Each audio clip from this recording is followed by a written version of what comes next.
Bienvenido a estos diálogos testigos del resucitado, que quiere ser ese espacio de encuentro, de reflexión en torno a las apariciones de Cristo. Ya concluyendo, hoy tendremos la ascensión del Señor. Hemos visto cómo las apariciones tienen ese aspecto pedagógico de Cristo que va apareciendo, va preparando a la iglesia, va fortaleciendo a los discípulos, la misión que le va a encargar.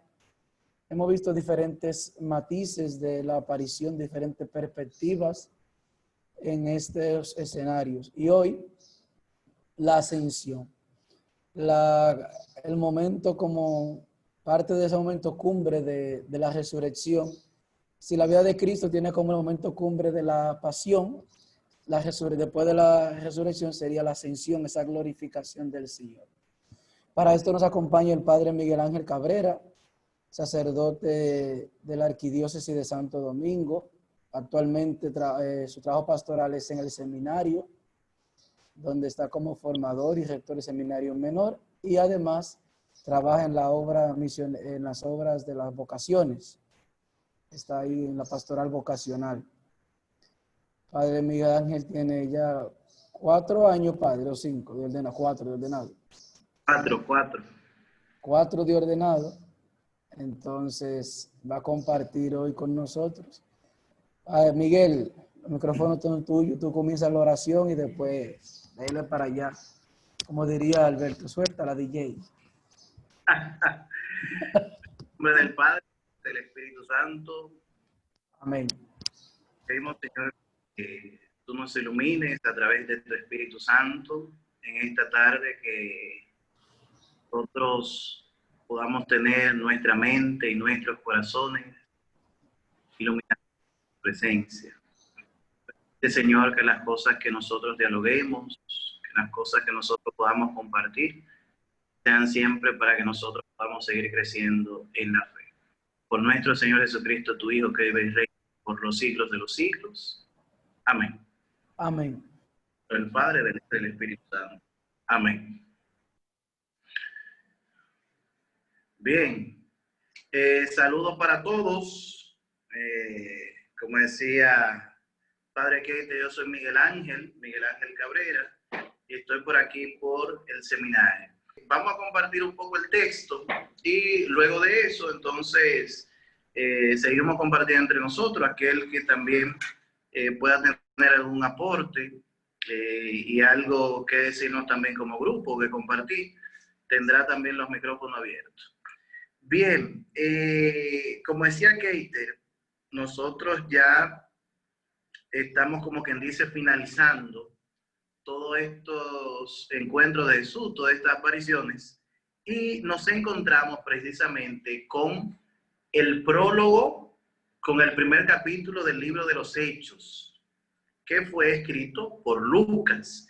Y lo primero que llama la atención es que Lucas ha escrito 2 relatos sobre la ascensión, con el que finaliza el Evangelio y con el que inicia el libro de los Hechos de los Apóstoles. Muchos dicen que esto él lo hace como una manera de unir, ¿verdad? Una cosa con otra, que se le ve el interés de que nadie se vaya a despegar del sentido que él le ha ido dando desde que inició a escribir el Evangelio de Lucas, y ahora que seguirá escribiendo los Hechos de los Apóstoles. Pero otros dicen que Lucas hace esto con la intención contraria, que es con la intención de dejar muy bien en claro que una cosa es esto, pero que ahora se va a iniciar otra cosa. Por lo tanto, para muchos está cerrando un ciclo.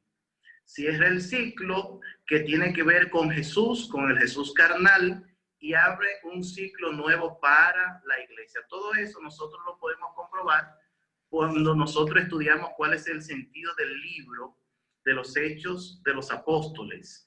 Ya Jesús no los va a acompañar de manera carnal. Lo que se le da inicio aquí es a otro momento de la iglesia.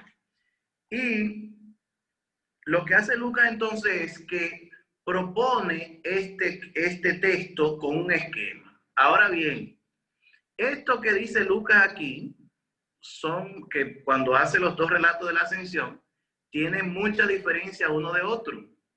Lo que nos dice a nosotros que Lucas no está interesado en darnos un texto histórico.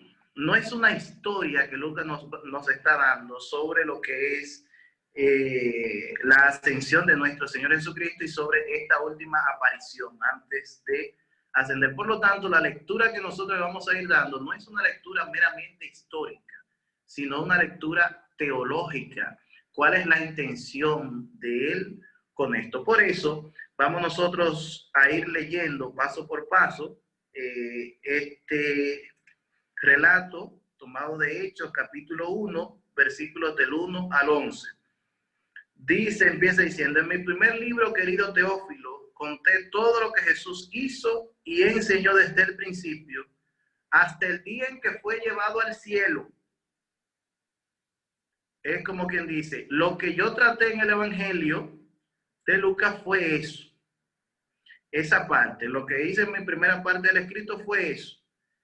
Después de haber dado instrucciones por medio del Espíritu Santo a los apóstoles que había elegido. Entonces aquí Lucas está diciendo una cosa.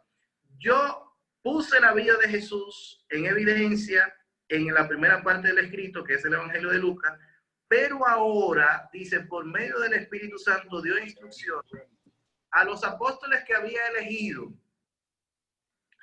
Y aquí entonces empieza algo muy importante, porque la preponderancia de la misión aquí la van a tomar el Espíritu Santo, que de una vez en los primeros versículos, el segundo versículo ya lo menciona, y los apóstoles que Jesucristo había escogido. De ahí, como decíamos nosotros, marca muy bien la diferencia entre ese Jesús carnal, todo lo que hizo, pero lo que va a iniciar ahora. Sigue diciendo en el versículo 3, después de su pasión, se les había presentado vivo durante 40 días.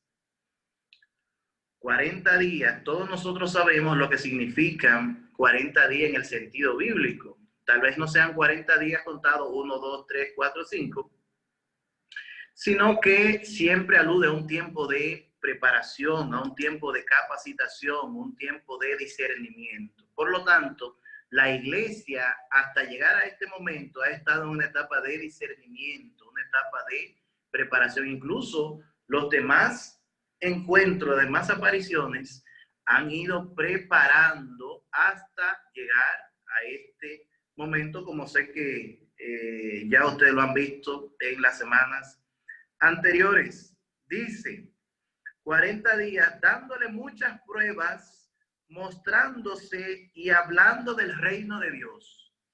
Es muy importante esto, lo que Jesús estaba haciendo durante 40 días. Dice, dándole pruebas, mostrándose, hablando del reino de Dios. ¿Qué era lo que quería hacer? ¿Y cuál es la intención de Lucas diciendo esto? De estos 40 días que Jesús se pasó mostrándose a los apóstoles. Que Jesús en este tiempo se les mostró a ellos, le demostró que aquel que había resucitado era el mismo que había muerto, era el mismo que los había acompañado, era el mismo que ellos habían visto sanar, era el mismo con el que ellos habían caminado, era el mismo con el que ellos habían comido, habían pasado tantos momentos de compartir y tantos momentos difíciles. Por lo tanto, se podría decir en la intención de Lucas que durante estos 40 días, que es un tiempo indeterminado de discernimiento, de preparación, Jesús se encargó de hacerle entender a ellos que ese que había resucitado, que era él, era la misma persona que había caminado con ellos.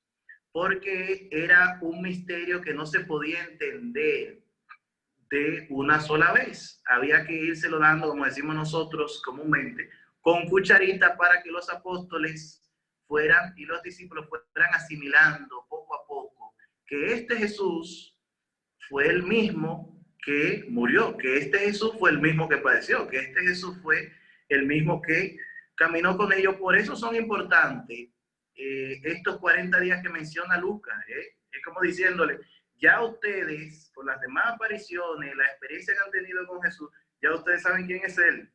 Y ustedes saben que aquí no hay engaño. Sigue diciendo en el versículo 4, mientras comía con ellos, les encargó que no se alejaran de Jerusalén, sino que esperaran lo prometido por el Padre. Vuelve aquí, en 4 versículos, ha mencionado el Espíritu Santo en 2 ocasiones. ¿Cuál es la intención aquí que en la boca de Jesús? La intención que Lucas está poniendo es, yo estoy aquí, pero se aproxima algo diferente. Por eso dice, no se alejen de Jerusalén, que va a ser como quien dice el comando de campaña de los apóstoles. No se alejen de Jerusalén, permanezcan aquí para que esperen lo prometido por el Padre. Dice, la promesa que yo les he anunciado, que Juan bautizó con agua, pero ustedes serán bautizados dentro de poco con Espíritu Santo. En 5 versículos ya ha mencionado 3 veces el Espíritu Santo. Y esto lo que indica es la preponderancia, lo que se quiere poner delante, cuál es la intención de Lucas. Y aquí, antes de entrar a la ascensión como tal, hablando de esto de la intención de Lucas, yo le decía al principio que lo más importante aquí para Lucas no es ni siquiera decirnos nosotros cómo fue la ascensión. Lo más importante para nosotros es que para Lucas, y que Lucas quiere mostrarnos a nosotros, es ver cómo se da ese cambio de Cristo, que ahora va a estar de otra manera con nosotros a través del Espíritu Santo. Entrando al versículo 6, dice que estando reunidos, le preguntan, Señor, ¿es ahora cuando vas a restaurar la soberanía de Israel? Una pregunta que se fue de alguna manera repitiendo durante todo el evangelio, los diferentes evangelios, porque todavía estaba la idea de el querer saber si el reinado que Jesús había prometido era un reinado como ellos lo estaban esperando. Y Jesús siempre, como dice el Papa Juan Pablo II en una reflexión sobre esta parte precisamente, dice, siempre rehuyó una respuesta directa a eso. Y es como si le cambiara el tema, diciéndole, eso no es lo importante y eso no es lo que yo pretendo ni lo que yo quiero. Ahora, dice, él le contestó, no les toca a ustedes saber las circunstancias y los tiempos que el Padre ha fijado por su propia autoridad. A nosotros no nos corresponde. Y es como si Jesucristo le estuviera diciendo, olvídense y despreocúpense de eso. Eso no es problema de ustedes. Vamos nosotros a enfocarnos en lo que tenemos que enfocar. Así que olvídense de que si será, de que cuándo será, de que cómo será. Olvídense de eso y vamos nosotros a empezar a vivir el presente que yo les estoy proponiendo y que va a venir también a continuación. Vuelve y dice Jesús, contestando, pero recibirán la fuerza del Espíritu Santo de nuevo. Va 4 ocasiones en lo que Jesús menciona, en lo que se menciona Santo, y solamente vamos por el versículo.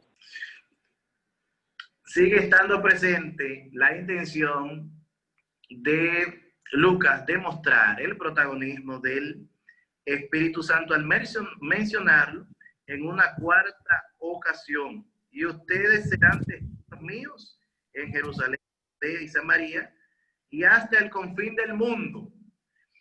Y esta parte es muy importante porque Jesús aquí lo que está haciendo y lo que está diciendo y lo que Lucas está tratando de decir es que lo que va a acontecer de ahora en adelante no es solo para una parte del pueblo, no es solo para los judíos, no es solo para esa cultura, sino una cultura todos, hasta el fin del mundo. Fíjense que menciona Jerusalén, Judea y Samaria, y hasta el confín del mundo.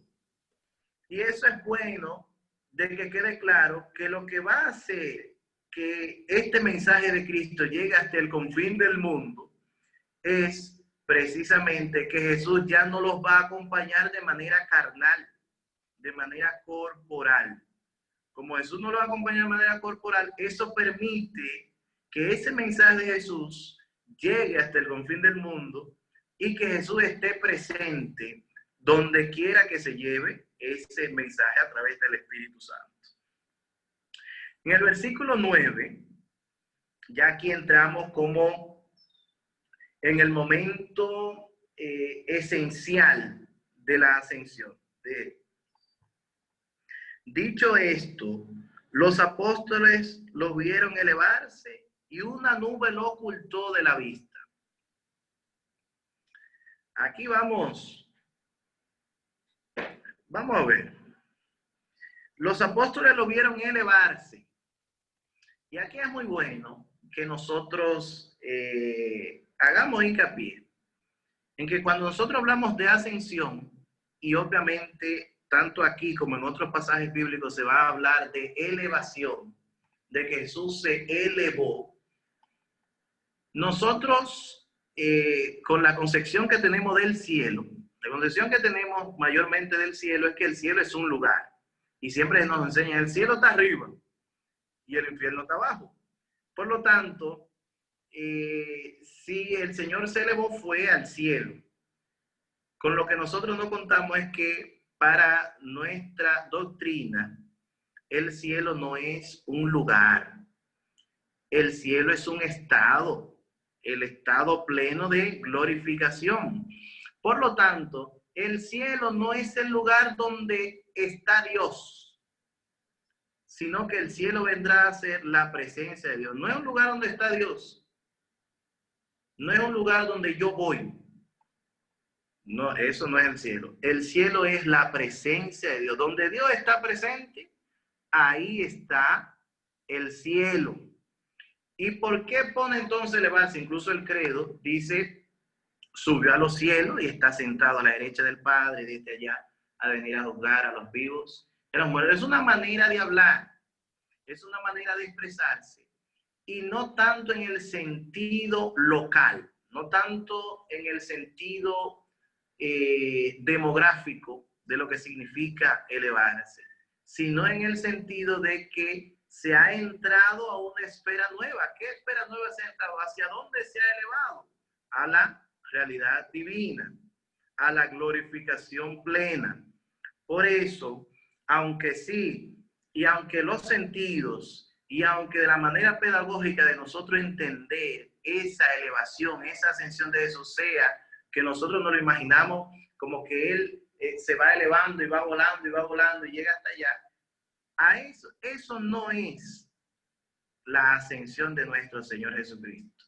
La ascensión de nuestro Señor Jesucristo es que Jesús participa de la gloria del Padre. Y cuando dice, y una nube lo ocultó de la vista, esa nube no era que iba a llover ese día, ni nada de eso. Si nosotros recordamos en el Antiguo Testamento, la nube es signo de la presencia divina. Por eso cuando el pueblo de Israel estaba, dice que la nube lo iba cubriendo, no era para cubrirlo del sol ni nada de eso. Era significando que Dios estaba con ellos.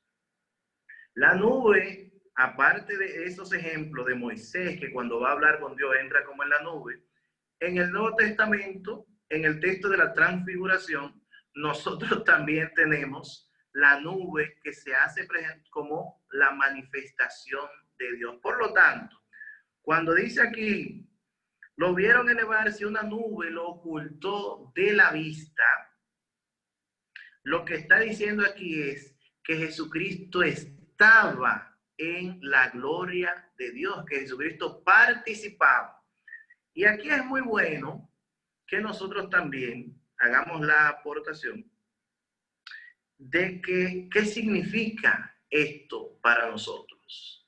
¿Cuál es uno de los mensajes principales de este texto de la ascensión para nuestra vida cristiana? Y aquí voy con lo que Lucas empezaba. Decía Lucas que durante 40 días Dios se presentó, Jesucristo, se presentó, se mostró, se les dio a conocer. Durante ese tiempo, sean 40 días o no, se estaba mostrando una parte de lo que significaba la resurrección de nuestro Señor Jesucristo. Esa parte era que había una conexión entre lo histórico y entre este que había resucitado. Esa parte, cuando los apóstoles, los discípulos van comprendiendo esta parte, entonces como si Jesús dijera, muy bien, ha llegado el momento para que ellos entonces puedan entender la otra parte de lo que significa que yo he resucitado.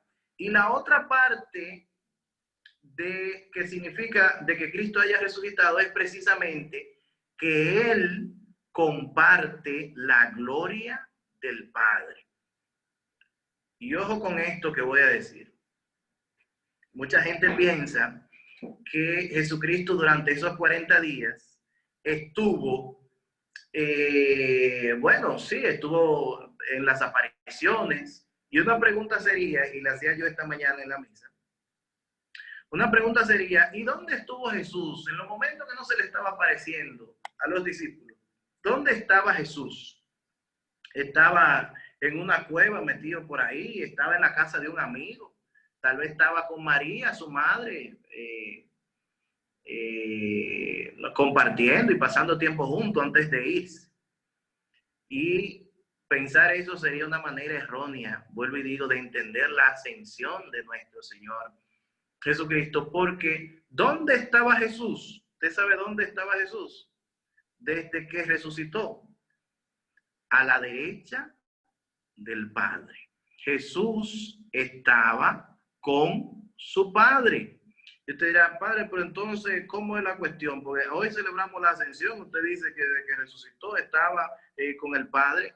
Sí, porque en Jesucristo el misterio pascual se da completo desde el momento de su resurrección. Y para nosotros el misterio pascual, ¿qué comprende?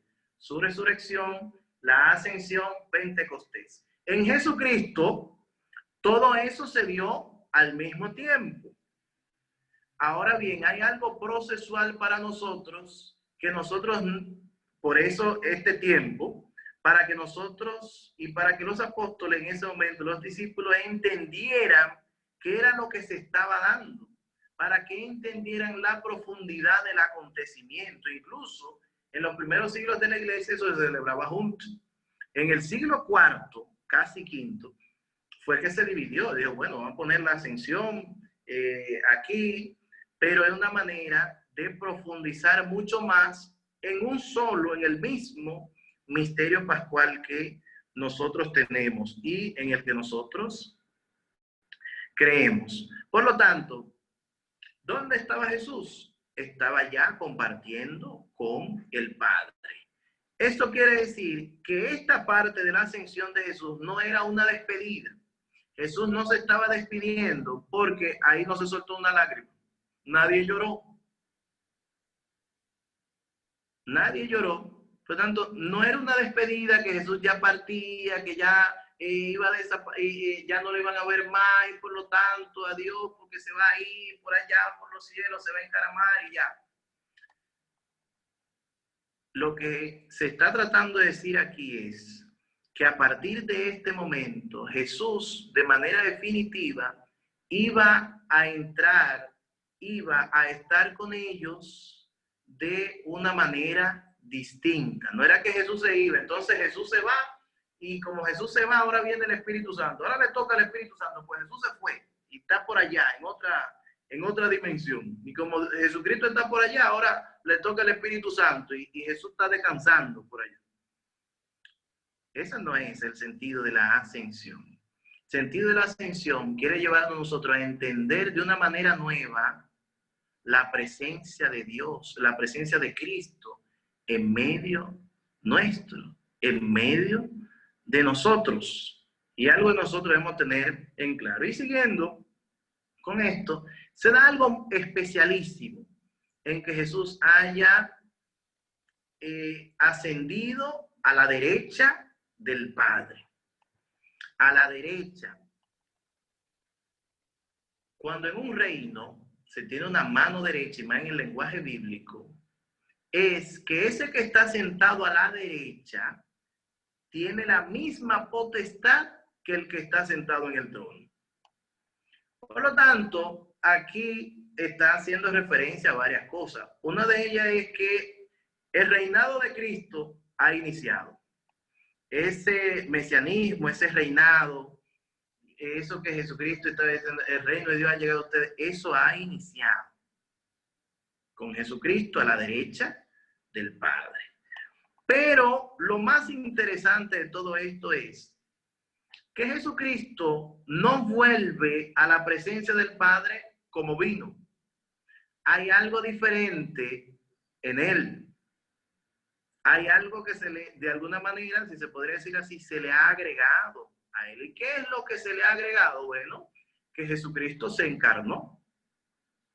Y como él se encarnó y fue real la encarnación, esa humanidad que hay en Cristo no desaparece. No puede desaparecer. Incluso me atrevería a decir, con el permiso de los teólogos que nos puedan estar escuchando y de la gente que pueda saber mucho, me atrevería yo a decir, aunque esté rayando ahí, ¿verdad? Con algo que no se debe decir, no sé, que siendo tan real lo que es la encarnación, siendo tan real que Jesús haya asumido nuestra naturaleza humana, todo eso siendo real, a Jesucristo se le haría imposible deshacerse de su naturaleza divina, porque entonces no sería él. No sería él. Eso quiere decir que cuando Jesús va a la diestra del Padre, cuando Jesús entra en la plenitud de la gloria, no solo vuelve como él vino antes de encarnarse, sino que llevó nuestra humanidad con él también. Y nuestra humanidad, qué bonito, nuestra humanidad también se sentó a la derecha del Padre. ¿Y qué querrá decir eso? Eso quiere decir que ahora nosotros como seres humanos tenemos acceso a un estado que antes nosotros no teníamos acceso. Ahora nosotros tenemos acceso a lo que es la naturaleza divina. Antes de eso nosotros no teníamos cómo entrar a esa esfera de la naturaleza divina. Ahora sí. ¿Por qué? Porque Jesucristo, que es 100% Dios y 100% hombre, y que ha ascendido y que ha entrado de nuevo a la gloria plena del Padre y está sentado a su derecha, llevó nuestra naturaleza humana y por lo tanto nuestra naturaleza humana desde ese momento también tiene un lugar dentro de la divinidad. Y podríamos decir, decía un profesor, que él se atrevería a decir que dentro de la Trinidad hay una humanidad, porque la segunda persona se encarnó y esa humanidad la llevó cuando ascendió de nuevo a la gloria plena junto a su Padre y el Espíritu Santo. Por lo tanto, son cosas que nos llevan a nosotros a pensar mucho, cómo nosotros debemos entender esa nueva presencia de Cristo entre nosotros. No es que se fue, no es que desapareció, sino que se presenta de una manera nueva. Y hay una frasecita que yo encontré, se la escuché a un sacerdote que escuchaba, se la tomé prestada, pero es de San León Magno. Decía San León Magno: entendieron los apóstoles, hablando de esto de la ascensión, entendieron los apóstoles que no había dejado Cristo al Padre cuando vino a la tierra, y así llegaron a entender que no nos dejaba cuando volvía al Padre. Queriendo decir, así como Cristo no se desentendió, así como en Cristo no desapareció la presencia de su Padre y él estar acompañando a su Padre cuando se encarnó, de esa misma manera tampoco nos ha dejado a nosotros cuando vuelve a la presencia plena del Padre. Por lo tanto, así como no se desentendió del Padre, tampoco se desentiende de nosotros cuando vuelve al Padre. Así que la invitación en este caso sería a nosotros como cristianos que podamos percibir a Cristo en las innumerables maneras en las que Él se presenta a nosotros día a día, que nosotros podamos verlo a Él presente en muchas cosas, en muchas maneras. Y hay tantas lecturas, hay tantos acontecimientos, hay tantas canciones que nos invitan a eso. Ahora mismo me llega a la mente esta famosa canción nuestra, con nosotros está y no le conocemos. Y empieza, su nombre es el Señor y pasa hambre y clama por la... Su nombre es el Señor y está desnudo, su nombre es el Señor. Como muchas veces el mismo Cristo se nos presenta a nosotros y nosotros no lo reconocemos. Como muchas veces nosotros estamos esperando todavía que Cristo venga y camine con nosotros como Él caminó en la época que Él estuvo aquí, de manera carnal, de manera corporal. Y a veces nosotros estamos todavía esperando ver a Cristo así, cuando Cristo nos ha dejado bien claro a través de los hechos, a través de este texto que nosotros estamos compartiendo, de que tenemos que aprender a percibirlo de diferentes maneras y que Él se sigue manifestando de diversas formas. Y quisiera culminar esta partecita con cuando va terminando. Dice, seguían con los ojos fijos en el cielo mientras Él se marchaba, cuando dos personas vestidas de blanco se le presentaron y le dijeron, hombres de Galilea, ¿qué hacen ahí mirando al cielo? Este Jesús que les ha sido quitado y elevado al cielo vendrá de la misma manera que lo han visto partir. Dos pequeñas ideas sobre esto. Lo primero es, como todos nosotros sabemos, la invitación a la misión, que hacen ahí mirando al cielo. Y eso tiene mucho que ver con lo que va a iniciar todo este libro de los Hechos de los Apóstoles. Recuerden la intención de Lucas, que lo que va a poner Lucas en evidencia es precisamente que esos varones de Galilea, esos hermanos de Galilea, a los que se les presentaron estos dos ángeles, tenían que iniciar una misión. Y todos nosotros sabemos que el libro de los Hechos de los Apóstoles es por excelencia esa relectura de la misión, del inicio de la iglesia, de las comunidades que se fueron formando en la primera etapa de la iglesia. Y la otra idea es que ellos le dicen, vendrá de la misma manera que lo han visto partir. Vendrá. El Señor vendrá, como dice la canción. El Señor vendrá. No solo la misión, sino también la esperanza. Él vendrá de nuevo, volverá. Por lo tanto, la iglesia no solo vive de lo que hace, que es su misión, sino que también vive de lo que espera, de la esperanza que está viva en ella. Porque si viviera solamente de lo que hace, sería simplemente trabajar sin ningún norte. Pero ese hacer tiene fundamento en lo que nosotros estamos esperando.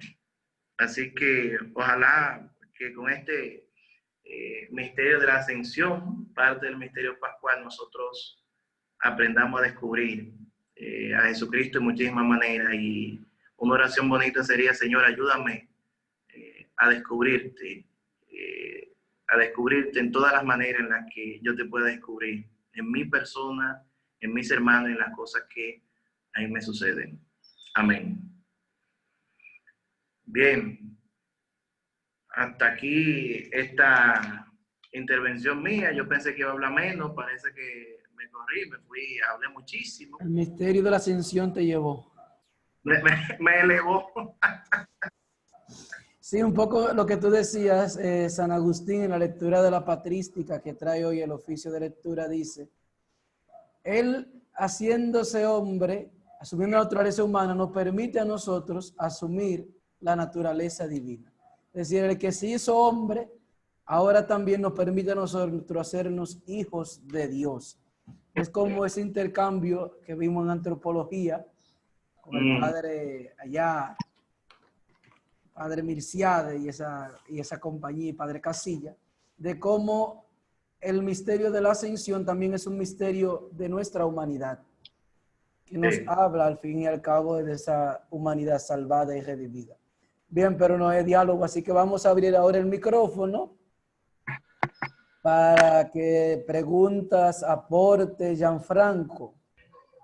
Bueno, realmente para mí me encantó mucho su planteamiento de que Jesús no se desentendió de la Trinidad al hacerse humano, pero que ahora tampoco se desentiende de nosotros como seres humanos una vez ascendió. Me gustó mucho esa parte. Yo podría aportar una visión un poco más con un ejemplo más común, que es como, para mí ahora, según su planteamiento, me ayuda a aclarar de que puede ser como una calle que era de una sola vía y que ahora ha pasado a ser de doble vía. O sea, no tan solo corre por ahí la naturaleza divina que siempre venía donde nosotros y nosotros no podíamos llegar a él, pero que ahora por este nuevo medio, que es Jesucristo, que comparte ambas naturalezas, podemos, digamos así, ahora llevamos la parte humana a la divinidad, obviamente sin necesidad de que, para mí, la parte divina nunca necesitó de la naturaleza humana, mas sin embargo, por nuestro propio bien, por el amor de Dios a nosotros, Él permite que nosotros seamos parte de Él. Y obviamente, en consecuencia, Dios, ahora es parte de nosotros.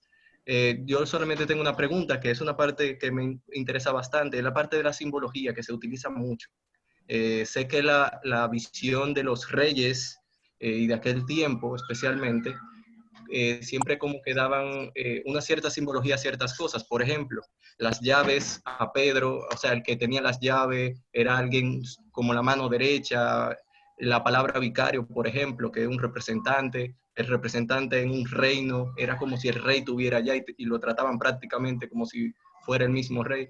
Ese tipo de simbologías me llama mucho la atención y usted mencionó algo, que usted dijo que el estar sentado a la derecha es como si fuera la misma persona, como si Jesucristo estuviera reinando ya, porque es como si fuera el mismo rey, ¿no? Entonces, esa sí, me gustaría saber de dónde es que viene para profundizarla más ya en un futuro. Se refiere a la derecha del Padre. Exacto. Esa cosmovisión realmente siempre me ha interesado como saber cuál es la raíz, porque sé que viene antes de Jesucristo, pero ¿dónde? ¿Vino de Judea? ¿Vino de qué? Eso me ha llamado siempre la atención y nunca he podido encontrar respuesta. Ya. Bueno, exactamente, no sé si lo sabe. No sé exactamente de qué cultura es tomada esta parte del reinado, porque como tú sabrás, el cristianismo bebió de muchas aguas, tanto de la cultura judía, tanto de la cultura griega y de la cultura romana. Por lo tanto, yo no te sabría decir exactamente de dónde vino. No sé si que te sabe la respuesta de qué tipo de qué cultura fue que lo tomaron. Pero estaría muy bien también para estudiarlo y para investigar. Y pueda buscar algo y cuando lo encuentre yo te lo hago llegar, Gianfranco, no hay problema. Perfecto, muchas gracias. No, también puedes investigar por la simbología bíblica, pues hay estudios de simbiosis bíblica, simbología bíblica. Tú, por la inquietud, también te diría mucho por la arqueología bíblica, es decir, ir desenterrando esto. Pero viene más de las culturas, de la cultura en el sentido de cómo veían la gente la estructura real de los gobiernos. Nosotros no tenemos ya gobiernos de esa estructura jerárquico, gobiernos monásticos, de monarquías y demás, donde los representantes en las funciones de los enviados. Pero esto viene de la cultura caldea, los griegos no eran tan jerárquicos, los griegos tenían más una cultura ya más adelantada a la democracia, sentían más la representación y demás. pero podría, te recomendaría un estudio más de la simbología bíblica, porque nada más no sería eso, sino ver otros elementos que entran en juego. Pero Ok, queda pendiente ahí a investigarte un poco más sobre ese tema. yes. Patria Espinal, dele. Bueno. Es en cuanto a eso de la simbología de derecha, izquierda, arriba y abajo. Toda la vida he escuchado, he leído para la cultura hebrea, por ejemplo, los que van a la derecha van por el buen camino, los que van a la izquierda van por el mal camino. El buen ladrón a la derecha, el mal ladrón a la izquierda. El cielo arriba y el infierno abajo, como que es algo propio de esta cultura. Sí. Sí, y de hecho lo del ladrón solamente lo trae Lucas, el Evangelio de Lucas, que sabemos que es el Evangelio de la Misericordia, pero ese lugar también muy bien a la puerta de Patria. Incluso podríamos ir más allá en esa lectura simbólica, claro, pues son lecturas que hacemos de la Biblia. Cuando los magos llegan a Egipto, a Belén, llegan por un camino y luego que se encuentran con el Señor, van por otros caminos. También marca eso que cuando yo voy con el Señor y el Señor me da el rumbo exacto, pero lo que dice Patria, la derecha, la izquierda, juegan un lugar importante para indicar la bondad o la maldad de esa persona. Y también con esto de la izquierda y de la derecha, es tanto así, es tan fuerte que hay muchas palabras que incluso dirigimos por eso de la María. Cuando hay un incendio que quema todo y que se lleva todo, eso se le llama siniestro. Eso es representando la izquierda. Por eso nosotros tenemos una frase que dice a diestra y siniestra. Entonces, queriendo significar que el siniestro fue algo malo, fue algo que devastó y que está con la mano izquierda. Y muchísimas cosas nosotros podríamos encontrar que la gente se inventa, hasta de los mismos padres, de la mano derecha, la mano izquierda, que nosotros... De hecho, nosotros, por ejemplo, la bendición no se puede dar de la mano izquierda. Exactamente. Y en la liturgia, por ejemplo, cuando se concelebra, el concelebrante principal se sienta a la derecha de quien preside. Para indicar, en la liturgia se da esa jerarquización, por así decirlo, de los grados, aunque se ha perdido mucho ya eso, al menos en la cultura nuestra, un poco más, pero en otros países eso es muy marcado. El párroco debe ir a la derecha, si es el obispo, si esto, lo otro, indicando también como esa sucesión dentro del mandato. Interesante esa. ¿Alguien más? No sé si Patria tiene algo más que apuntar. No. Gracias por el aporte. ¿Alguien más pregunta, dudas?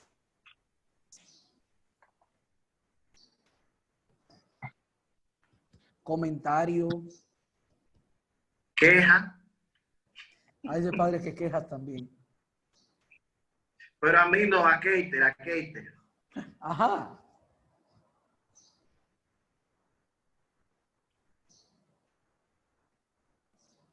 Bueno, que no se pongan tímidos, que el padre no muerde.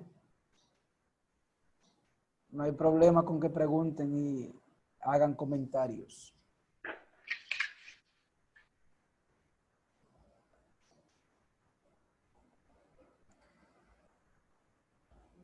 Bueno, Miguel, al parecer quedó todo claro. Eso me asusta. ¿Te asusta? Muy bien. Bien, dice Ingrid que cuando la explicación es tan clara, los comentarios no son necesarios a veces. Muy bien. Padre Miguel ha dado muy interesante. Lucas. No, bien era para escribir más bien y decir que todo está tan claro, preciso, conciso, que nos quedamos así deleitados por seguir escuchando. Un saludo, Lucas, a usted y la familia. Amén. Igual, Padre, nuestros saludos desde por aquí. Amén, amén. Bien, recalcar esto de la Ascensión, que es una fiesta para mí muy bonita y muy humana. si la releemos desde lo que el Padre Miguel nos estaba hablando, de entender esta antropología, este levantar del ser humano, porque el miedo también de la resurrección, de la ascensión, de todo esto puede ser que se quede muy divino, muy místico, muy allá arriba. Y por eso yo resaltaba hoy la última parte del Evangelio cuando decía, hey, no estén mirando para el cielo, miren para la tierra, porque es para acá que tenemos que mirar, para la derecha, para la izquierda, alrededor, es decir, mirar al hermano. Sí. Parece que escribió varios sermones de la ascensión, decía en otro sermón, Cristo se va a la cabeza para que nosotros reconozcamos el cuerpo abajo, por los indefensos. Entonces, para que no estemos pendientes de la cabeza. Y diría este filósofo secular, Ricardo Arjona, me haré invisible para que mis hermanos dejen de hablar tanto de mí y se tiendan la mano. Es decir, aunque suena una crítica, pero a veces es importante ver esto, porque nos podemos perder en el cielo, para perdernos entre las nubes y olvidarnos de nuestros hermanos, de ese Cristo que está ahí, de ese Cristo que su cuerpo está llagado, que su cuerpo está esperando que tú y yo le pongamos esa atención. Por eso para la ascensión vista también desde espiritualmente y humanamente, es una fiesta también que nos habla mucho de ese compromiso, pero también de esa esperanza, como decía el Padre Miguel. Entonces, nada, felicidades a todos y gracias por compartir este ambiente también familiar de encuentros, de diálogo. Ahora dice Isolina muy bien, el compromiso es ascender y elevarnos juntos con el Señor. Pero ese ascender siempre pensando con los pies en la tierra para ascender con los demás también. Y como bien dice Isolina. Padre Miguel, denos la bendición y de modo especial a los cumpleañeros hoy. Bueno, en el nombre del Padre, del Hijo y del Espíritu Santo, vamos a pedir al Señor para que derrame inmensamente su bendición sobre estos cumpleañeros, que ellos puedan, Señor, descubrirte a ti en cada acontecimiento, que ellos también puedan tener un corazón dispuesto para reconocerte y para recibir el Espíritu Santo. Te pedimos, Señor, que bendiga a cada uno de los que han participado en este conversatorio, que todo esto que hemos tratado sea, como decíamos al principio, para aumentar nuestra fe. Todo esto te lo pedimos en el nombre del Padre, del Hijo y del Espíritu Santo. Amén. Amén, Amén. amén, amén. Bueno, gracias a todos y recuerden nuestro compromiso ya penúltimo encuentro el miércoles, que hablaremos sobre el Espíritu Santo. Nos acompañará Monseñor Iriondo compartiéndonos su lema episcopal Dominum et Vivificante, Señor y dador de vida. Eso que continuamente profesamos en el credo sobre el Espíritu Santo, Monseñor lo desglosará el miércoles a las 8:30 de la noche. Y el domingo, día de Pentecostés, tendremos un encuentro especial para hablar sobre también esa acción y esa fusión del Espíritu Santo. A mis hermanos, hermanas, gracias por todo. Padre Miguel, gracias por aceptar la invitación y estar presente, la disponibilidad. Esperamos vernos pronto por ahí. Cuídate. Gracias por invitarme. Gracias por invitarme. Bye. Gente, adiós, cuídense y que tengan un feliz resto del domingo, Día del Señor, y que ascendamos todos junto a la gloria con Él. Amén.